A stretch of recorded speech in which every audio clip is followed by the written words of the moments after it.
여러분들 오늘 교회가 생일이죠? 축하하기 위해서 제가 왔습니다. 정말 자랑스럽죠. 108년의 역사를 가지고 있는 교회, 여러분들 얼마나 자랑스러우실지, 정말 건강한 교회로 성장하게 된 것 하나님께 영광을 돌리고 그동안 섬기신 여러분들에게 정말 마음 깊이 박수를 보내고 싶습니다. 저는 이 겨울에 나무를 볼 때마다 그 나무 사이에 지은 까치집, 그 새집이 늘 궁금했어요. 그렇게 바람이 불고 비가 오고 정말 모든 낙엽이 다 떨어지고 난 뒤에도 왜 새가 지은 저 집, 어설프기 짝이 없이 입으로 지은 저 집은 무너지지 않을까? 그래서 봤더니 새는 바람이 가장 강한 날 집을 짓습니다. 그래서 수없이 실패하죠. 그렇지만 일단 지어지면 어떤 바람에도 견딜 수 있게 집을 짓습니다. 여러분들이 머리가 나쁜 사람, 자꾸 잊어버리는 사람을 우리 경상도 말로, 그 표준말입니다. 경상도 말이 새대가리라 그렇게 말하죠. 새대가리로 지어도 그 정도 짓습니다. 근데 사람들이 지은 집은 무너질 수 있죠. 쉽게 지은 집, 그 집은 무너집니다. 제가 한국 교회사를 보다가 놀란 적이 있는데 6.25 사변이 1950년 6월 25일 주일 새벽 4시에 북한의 공격으로 시작이 됐습니다. 궁금했던 것은 그때 교회들이 주일 예배를 드렸을까? 영락교회 역사를 보니까 주일 예배를 드렸겠어요? 안 드렸겠어요? 포탄 소리가 들리고 사람들은 모두 다 질색을 하고 피난을 가는 그날에 영락교회는 그대로 주일낮 예배를 드렸습니다. 그런데 평소의 숫자보다 더 많이 나왔어요. 그리고 그날 건축 헌금을 드리는 날인데 예산보다 20%로 제가 기억을 하고 있는데요, 20% 이상 더 많이 헌금이 되었다고 기록이 되어 있습니다. 이런 교회들은 100년을 가죠. 서문교회가 세워진 해는 제가 보니까 1912년인 것 같아요. 1912년은 대한민국이 가장 불행한 시절, 가장 어려운 시절이었습니다.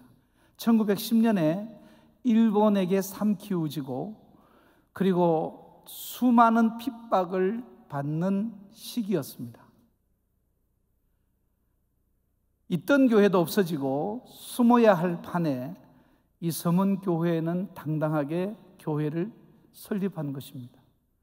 그리고 그 일제치하의 모든 수모를 교회를 통해서 위로하고 견디게 하고 꿈을 꾸게 하고 나라를 회복해 하는 거룩한 일을 감당을 했고 6.25가 일어났을 때도 많은 피난민들에게 위로와 희망을 주었던 교회가 서문교회입니다. 그렇게 세워진 교회는 무너지지 않습니다.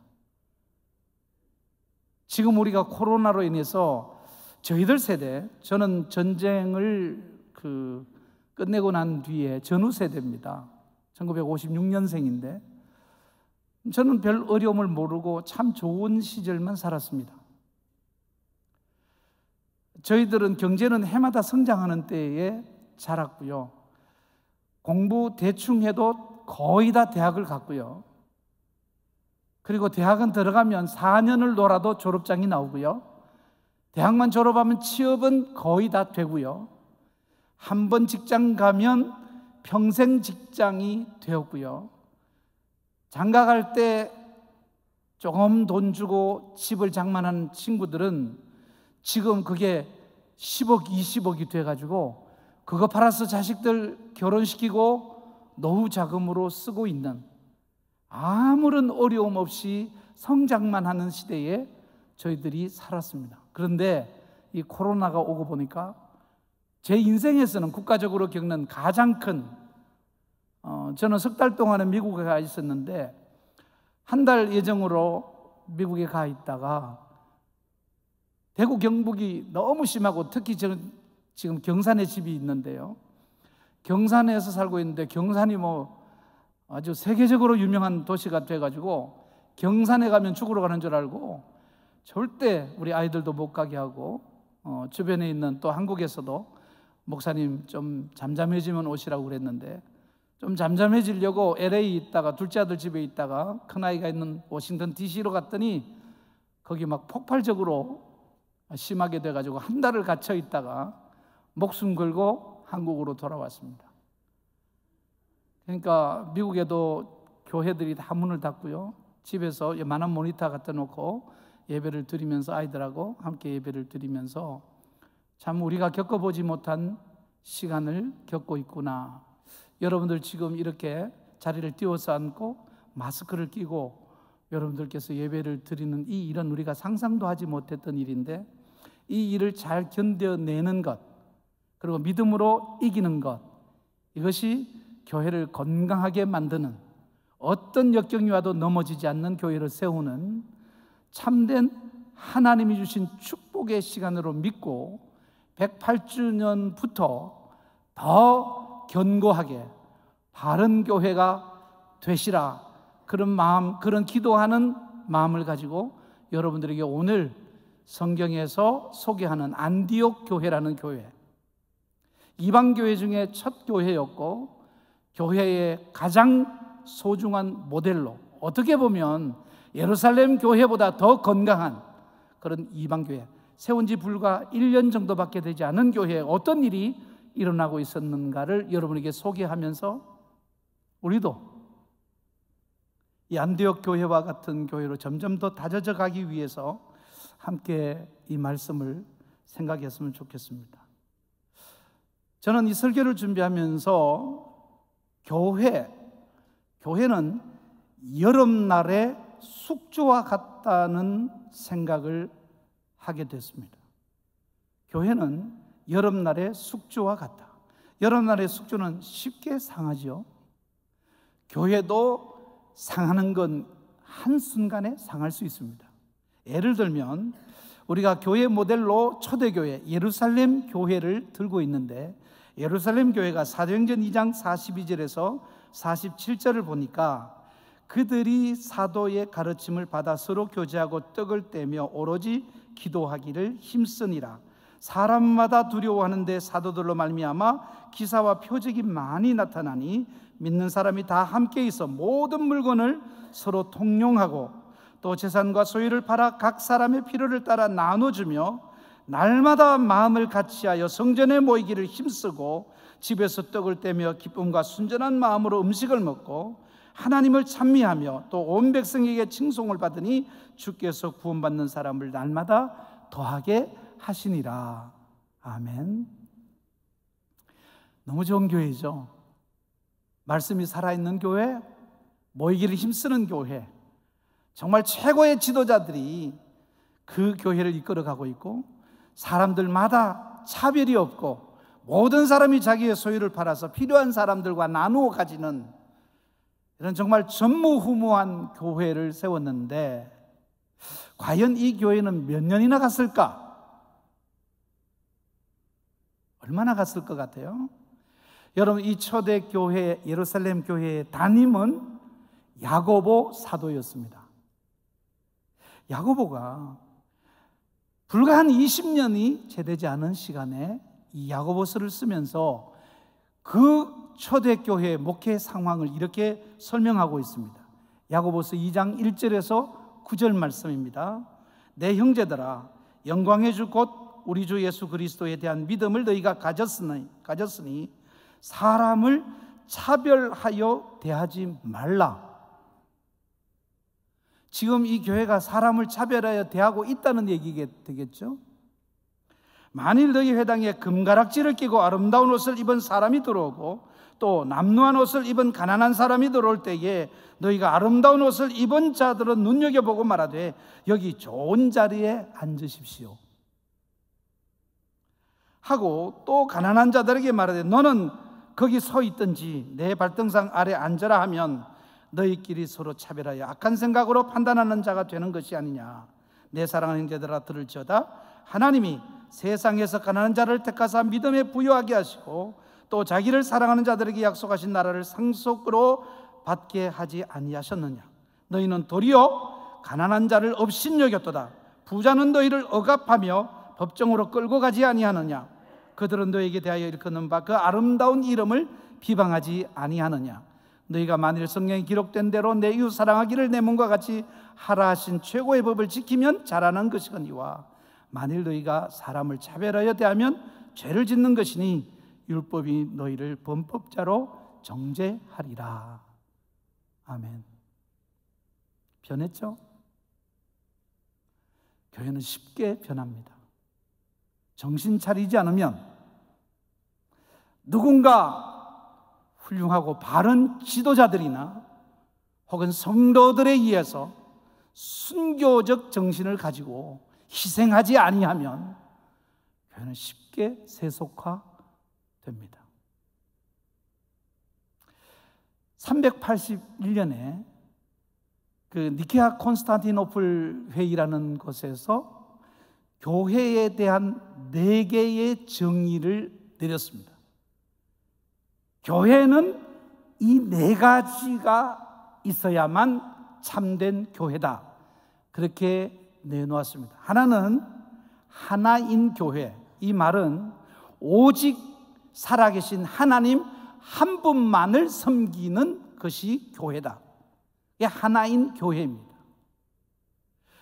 두 번째로는 거룩한 교회입니다. 하나님의 택하심을 입어 구원받은 자들의 거룩한 삶을 세워가는 것이 교회의 본 목적이요 존재 이유입니다. 세 번째는 사도적인 교회입니다. 교회는 영원히 변치 않는 하나님의 말씀의 반석 위에 세워져야 참된 교회라는 것입니다. 그리고 마지막 4번째는 보편적 교회입니다.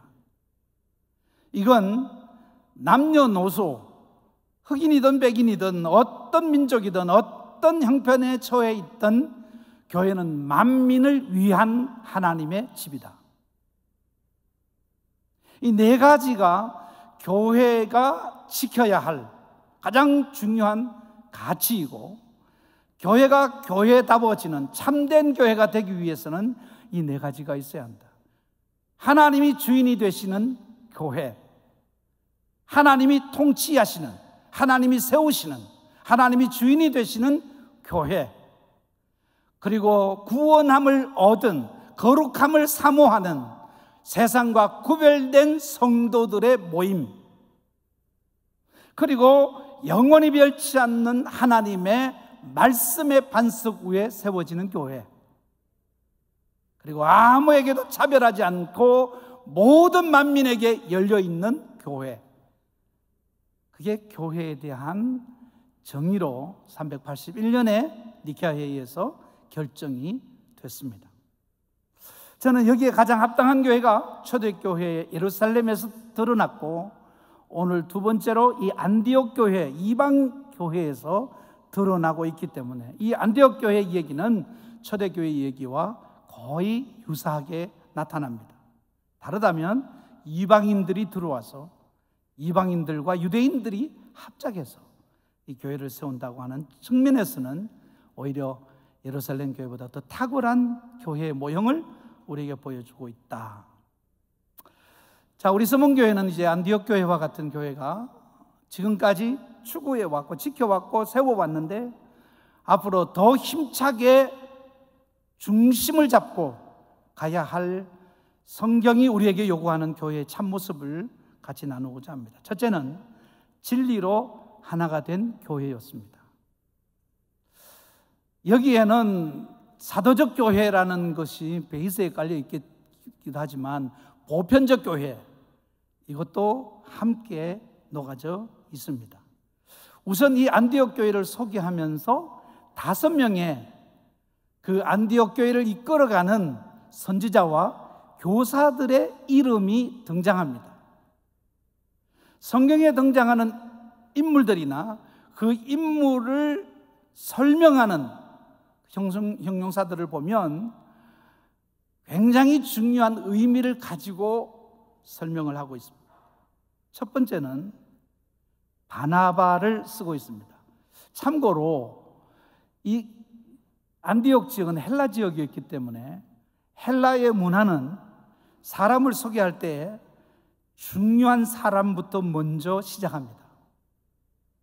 그러니까 적힌 순서가 그 당시에 교회에서나 사람들이 인정해주는 그런 높은 지위에서부터 하나씩 써가고 있다는 겁니다. 바나바, 이 사람은 레위 지파 출신의 참 유대인입니다.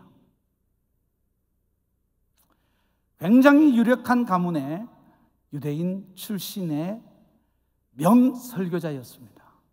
그 다음에 보니까 니게르라 하는 시몬이라는 사람이 흑인이었다는 사실을 밝히고 있습니다. 여기에 니게르, 여러분들 소위 니그로라고 말하죠. 굳이 성경에서는 이 사람이 아프리카 출신의 흑인이었다고 말하고 있습니다. 두 번째 순서예요. 이방인과 유대인은 함께 할 수가 없습니다. 더군다나 흑인과는 더더욱 함께 할 수 없습니다. 그런데 이 안디옥 교회에는 이 시몬이라는 사람이 두 번째로 등장을 하게 됩니다. 세 번째는 구레네 사람 루기오라고 말합니다. 구레네 사람이라는 것은 그저 별 볼 일 없는, 아무도 기대하지 않는 그런 별 볼 일 없는 동네 출신의 사람이다 하는 것을 말하고 있습니다. 리비아 출신입니다. 리비아 아시죠? 여러분들 리비아 지금의 리비아. 그 다음에 분봉왕 헤롯의 젖동생 마나엔. 세상적인 서열로 보면 이 사람이 제일 앞에 가야 돼요. 헤롯의 젖동생이었습니다. 소위 말하는 이스라엘 왕가의 그 왕과 젖을 같이 먹은 그런 사람이었다고 말합니다. 그러나 유대인의 측면에서 보면 나라를 팔아먹은 매국노 출신입니다. 그 사람의 이름이 등장하고 있습니다. 그 다음에 사울을 설명하는데, 이 사울은 예수 믿는 자들을 핍박하던 아주 악독한 유대인이었습니다. 그런데 사도행전을 기록한 바울은 자기 자신의 이름을 맨 마지막에 쓰고 있습니다. 아무튼 여러분들, 이 사람들이 5사람이 앉아 있으면 전쟁이 나지 않으면 이상한 겁니다. 유대인과 이방인, 흑인과 그 당시의 유대인이나 다른 사람들, 그리고 신분적으로 사울과 같은 사람은 대단한 학자 출신이고 유대인 중에 유대인이었죠. 그런 반면에 시리아 출신의 또 흑인 출신의 이런 사람들이 앉아 있다면 이건 대화가 되지 않고 전쟁이 일어나야 마땅한 사람들이 교회를 세우는 주축 역할을 했고, 하나님의 말씀을 가르치는 선지자와 그리고 교사들로 소개를 하고 있습니다. 이들이 하나가 되게 하는 계기는 무엇이었을까요? 이들이 하나가 되는 계기는 오직 하나님의 말씀뿐이었습니다. 아무리 내가 흑인 출신이지만, 아무리 내가 별 볼 일 없는 리비아 출신이지만, 아무리 내가 너희들이 미워하는 헤롯의 젖동생이지만, 하나님의 말씀을 들어보니까 우리가 인정하지 않을 수 없는 수준의 말씀을 가지고 사는, 진짜 우리가 배울 수밖에 없는 사람들이라는 것을 인정받았다는 것이죠. 이들이 서로 하나가 되기 위해서 잔치를 벌이거나 어떤 화해의 조건을 만들거나 한 것이 아니라 자연스럽게 말씀이 그렇게 만들어 간 것입니다. 교회가 다투고 교회가 여러 가지 문제를 안고 있는 것은 하나님의 말씀을 품고 있지 않을 때입니다. 어떤 사람은 9가지가 같은데 한 가지가 다르다는 이유로 원수가 되는 사람이 있고, 어떤 사람은 9가지가 다른데 한 가지가 같다는 이유로 친구가 되는 사람이 있습니다. 이 안디옥 교회는 9가지가 다르지만 한 가지가 같다는 이유로 동역자가 되고 하나님의 교회를 아름답게 세우는 조력자들이 되었습니다. 그게 뭐냐면 하나님의 말씀이었다는 것입니다. 하나님의 말씀은 우리를 하나 되게 합니다. 교회를 교회 되게 합니다. 교회는 어떤 이유로든 하나님의 말씀이 살아있어야 하고 그 하나님의 말씀을 함께 공유하는 자들의 모임이어야 합니다. 신분이 아주 천한 학교를 초등학교만 졸업했을지라도 하나님의 말씀의 은혜를 입고 하나님의 말씀을 바르게 알고 믿는 사람은 지도자의 자격이 있는 것이고, 아무리 세상에서 많이 배우고 많이 가지고 아무리 탁월한 그런 가문 출신의 사람이라도 하나님의 말씀에 무지하면 그는 교회 리더가 될 수가 없습니다. 무릎을 꿇고 그들에게 배워야 하는 것이 교회, 참된 교회의 모습입니다. 서문교회는 한국에서 가장 탁월한 말씀의 지도자들이 세운 교회입니다. 여러분들 이설이 없죠? 여러분 안에서 인정을 하시는지 모르겠습니다만은 바깥에서는 다 그렇게 인정을 합니다.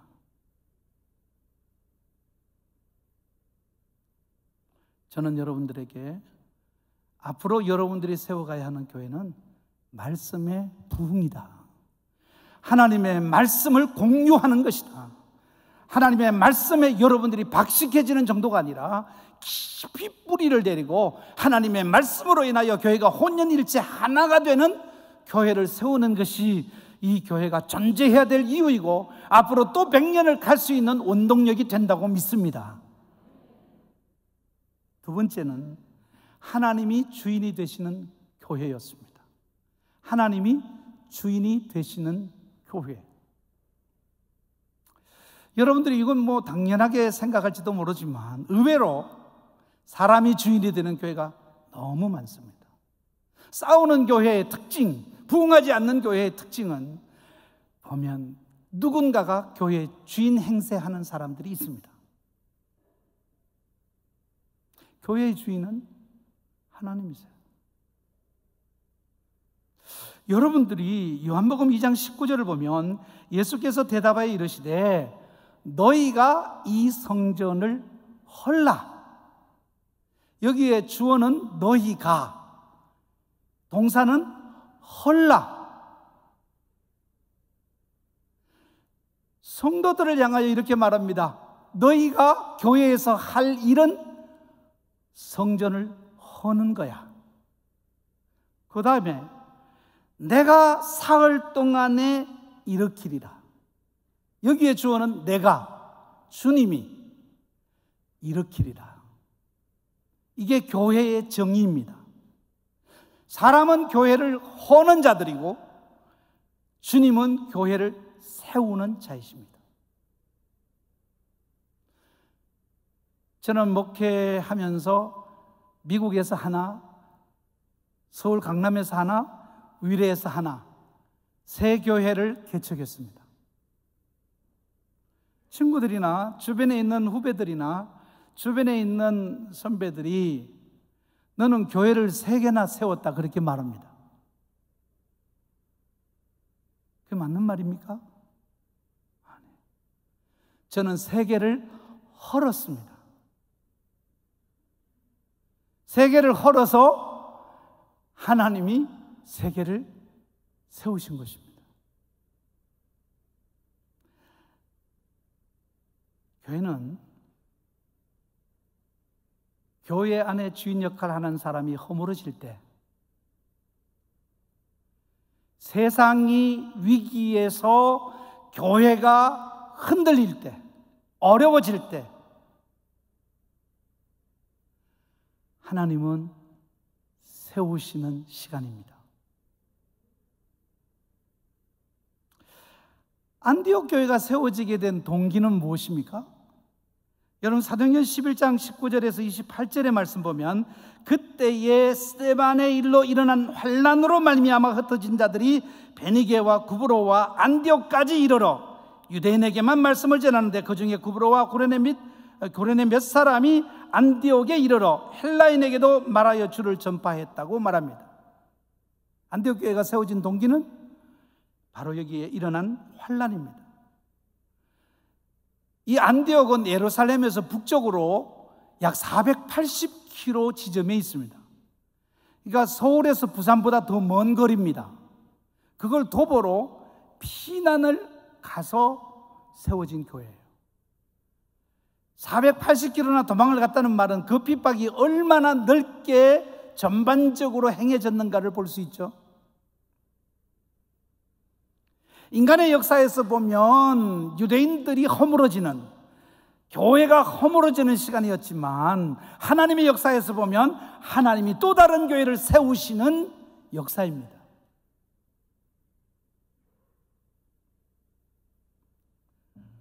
우리 코로나 바이러스로 인해서 교회가 지금 허물어져 가고 있다고 탄식들을 하면서 저에게 많은 전화를 해옵니다.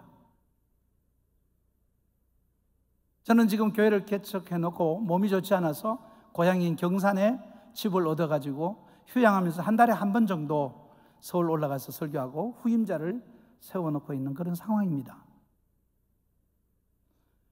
친구들이 다 부러워합니다. 너 일찍 잘 그만뒀다. 죽겠다. 헌금이 3분의 1밖에 안 들어온다는 교회도 있고 출석이 안 되는 교회들이 엄청나게 많습니다. 그때 제가 그런 얘기를 합니다. 형님 혹은 친구 혹은 후배들에게 그렇게 말합니다. 나는 지금 목회 일선에서 물러나 있기 때문에 가장 객관적으로 볼 수 있다. 근데 이것을 하나님의 심판으로 보겠느냐 아니면 하나님의 구원의 역사로 보겠느냐. 최근에 나온 책 중에서 전염병과 마주한 기독교라는 책이 있습니다.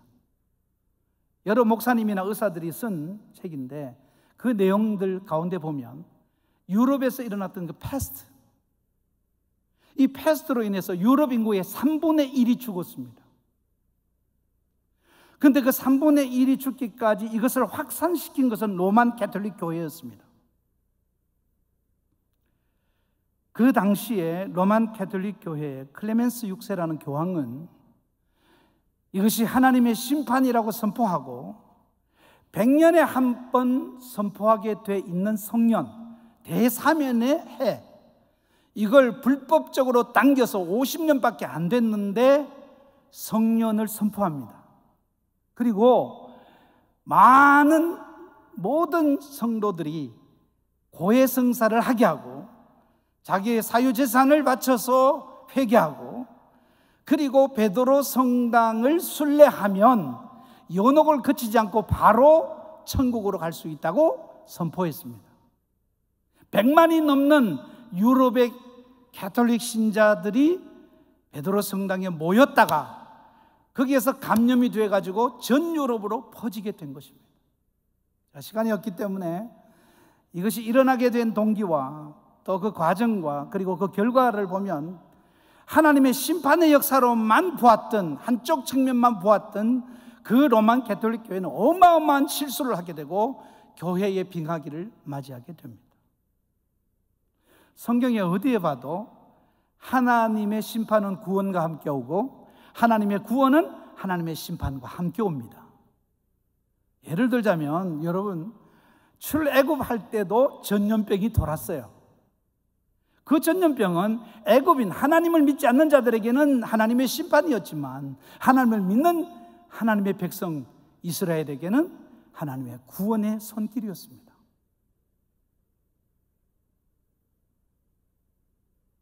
지금 하나님은 한국교회를 새롭게 세우고 계십니다.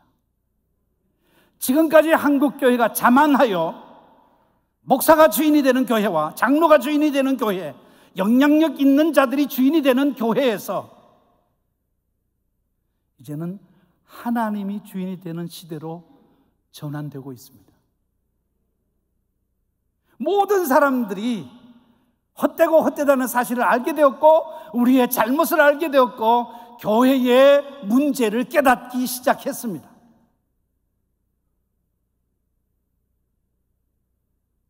우리가 아무리 모이려고 해도 모일 수 없는 때가 온다는 것을 알았고, 우리가 아무리 예배를 사모한다 하더라도 함께 예배할 수 없는 때가 온다는 것도 알게 되었습니다.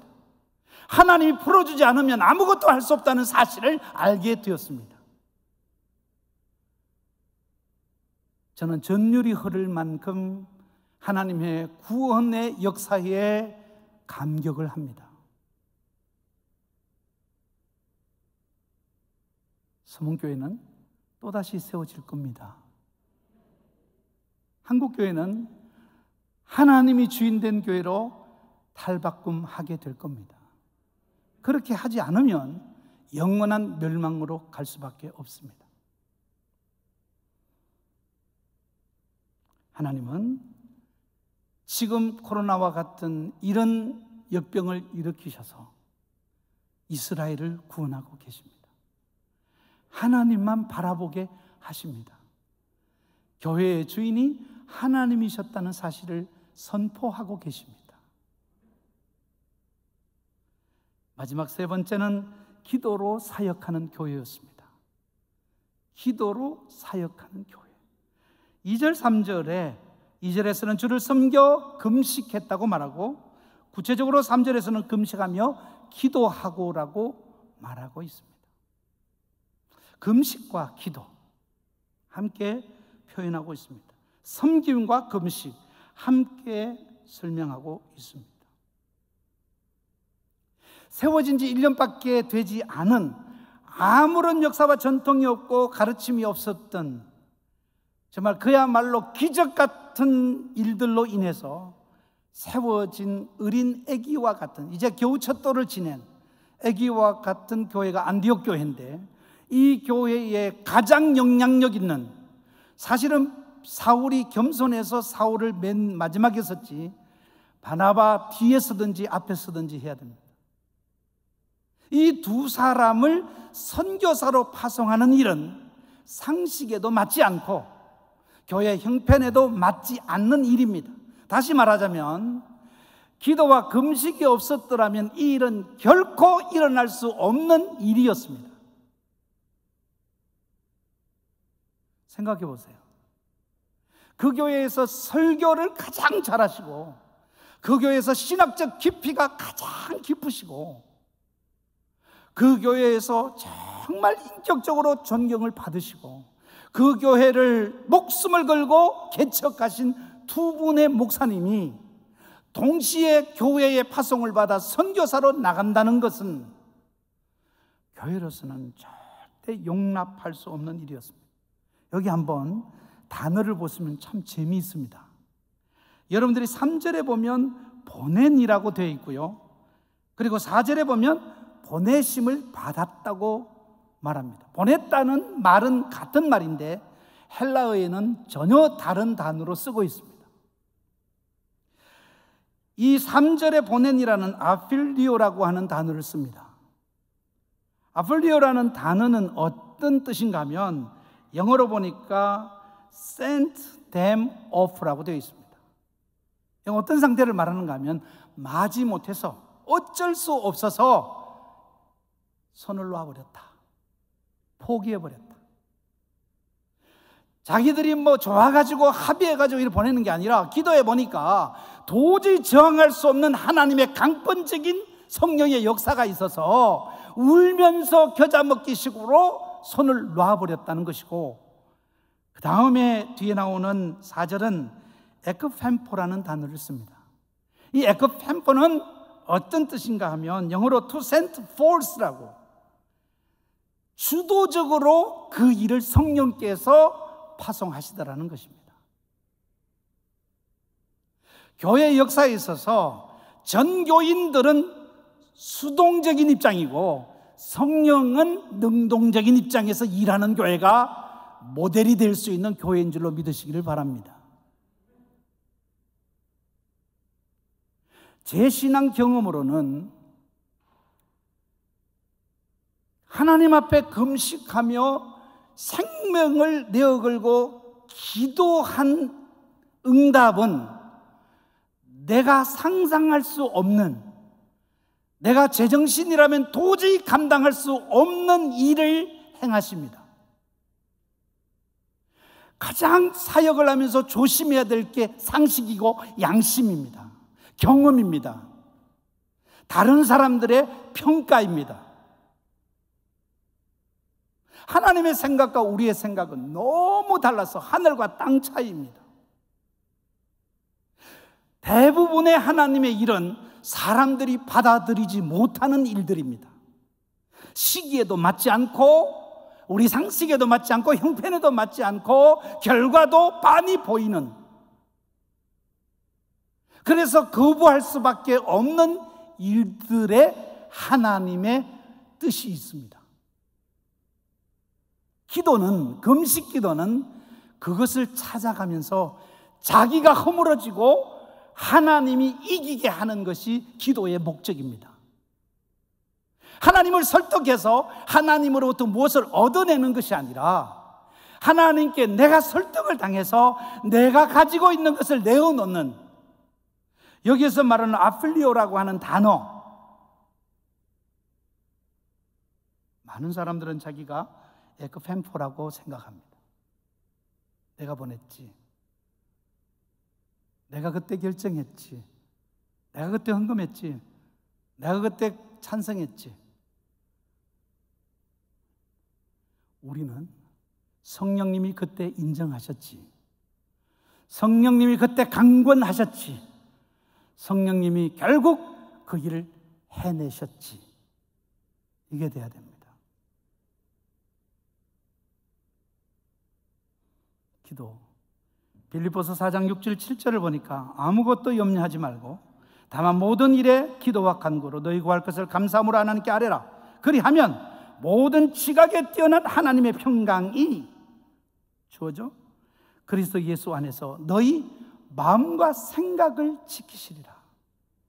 기도의 응답이 뭡니까?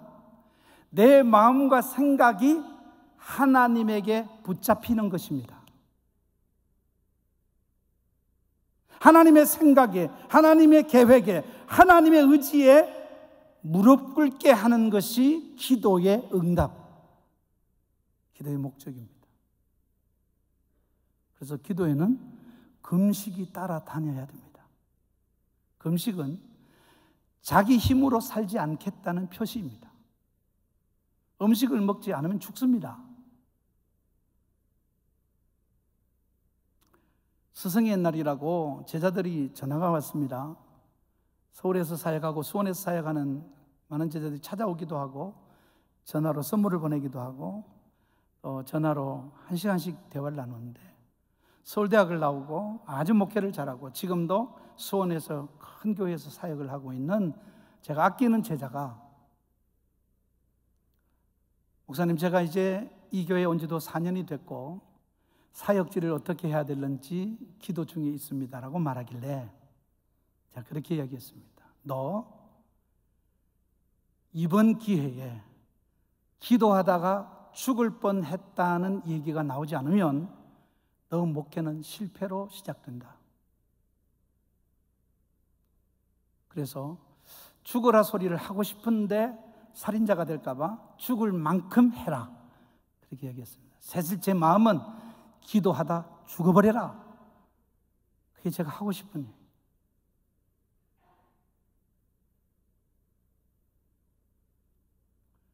저는 목회하면서 기도 목회를 했다고 생각했는데 마치고 나니까 한 번도 기도다운 기도를 못 해봤더라고요. 모든 목회가 내 계획과 내 지식과 내 양심과 내 열심과 내 능력으로 해냈더라고요. 돌아보면 아무 열매가 없습니다.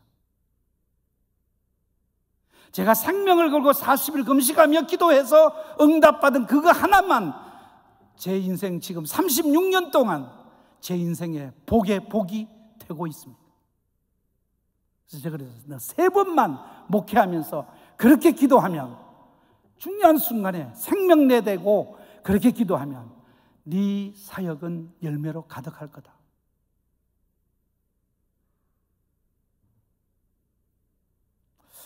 말씀을 정리하도록 하겠습니다. 여러분들, 교회의 4가지 본질에 대해서 설명을 드렸습니다. 기억하시죠? 하나인 교회, 하나님이 주인이 되시는 교회. 서문교회는 앞으로 하나님만이 모든 일을 결정하시고 모든 일을 이끌어 가시고 모든 일을 성취하실 줄로 믿습니다. 2번째는 거룩한 교회, 성도들이 구속함을 받은 구속의 은총을 노래하며 나는 세상과 구별됐다는 사실을 한시도 잊지 않고 거룩한 삶을 목적으로 자신을 연단하는 그런 거룩한 공동체가 되어야 될 것입니다. 서문교회는 앞으로 더 거룩해질 줄로 믿습니다. 3번째는 사도적 교회입니다. 하나님의 말씀이 흥왕하는 교회, 하나님의 말씀으로 하나를 이루는 교회, 하나님의 말씀이 이끌어가는 교회가 되어야 됩니다. 서문교회는 지금까지도 그랬지만 이제 여러분들이 이번에 한번 경험했을 겁니다. 많은 교인들이 가정예배를 드리게 했고 가정에서 TV를 보면서 예배를 드리게 했는데 하나님께서 직장에도 못 나가게 하고 밖에도 못 나가게, 학교도 못 가게 하고 아이들을 뭉쳐줬는데 머리 터지게 싸움만 하고, 아빠가 뭐 예배를 드리려니 성경을 알아야지, 성경을 가르치고 하나님 얘기를 하려니까 아는 게 있어야지, 하는 건 욕밖에 없고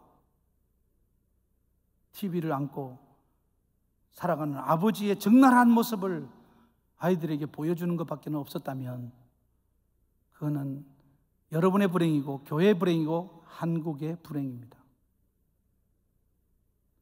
하나님이 직장도 못 나가게 하고 아이들 학교도 못 가게 하고 이렇게 우리 가족을 하나로 두셨으니 이번 기회에 한 달이 됐든 2달이 됐든 아이들을 성경 박사로 만들어야 되겠다. 내가 지금까지 30년, 40년 배워온 성경을 이번에 한 번에 과외 수업으로 가르쳐야 되겠다. 여러분들 표정을 보면 지금 제가 여러분들에게 심히 질타하는 느낌입니다.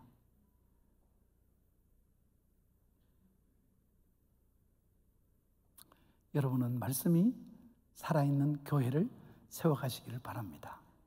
마지막으로 보편적인 교회, 우리 이상민 목사님 저 만날 때마다, 그리고 이상민 목사님과 대화하고 행동하면서 느끼는 게 뭐냐 하면 목사님은 약자를 배려하시는 분이세요. 여기 올라오기 전에도 우리 교회는 좀 있고 높은 자리에 있는 사람들은 없는 사람, 낮은 사람들을 섬기는 전통을 내가 만들어 왔다, 그렇게 말씀하세요. 그게 보편적인 교회입니다. 돈 있는 사람들은 좋은 자리에 앉히고 없는 사람들은 서 있거나 뒤쪽으로 가게 하는 그런 교회가 초대교회의 모습이었습니다. 쉽게 교회는 그렇게 되어버립니다. 여러분 교회는 약한 자가 대접을 받을 수 있는, 그리고 정말로 성도들이 구속받은 성도로서 세상적 가치에서 사람을 평가하는 게 아니라 하나님의 자녀로서 평가를 받고 신앙적 가치로 평가를 받으면서 여러분들은 정말 형제와 자매가 된 그런 아름다운 사랑이 있는 교회로 세워져 가기를 주님의 이름으로 축복합니다. 기도하겠습니다. 사랑하는 아버지, 서문교회에 와서 생일을 축하하게 하신 것을 감사하며 하나님이 주신 말씀으로 섬기게 하심을 감사합니다. 하나님이 원하셨던 일을 이 말씀을 통해서 앞으로 이 교회 가운데 이루어지게 도와주시옵소서. 예수 그리스도의 이름으로 기도하옵나이다. 아멘.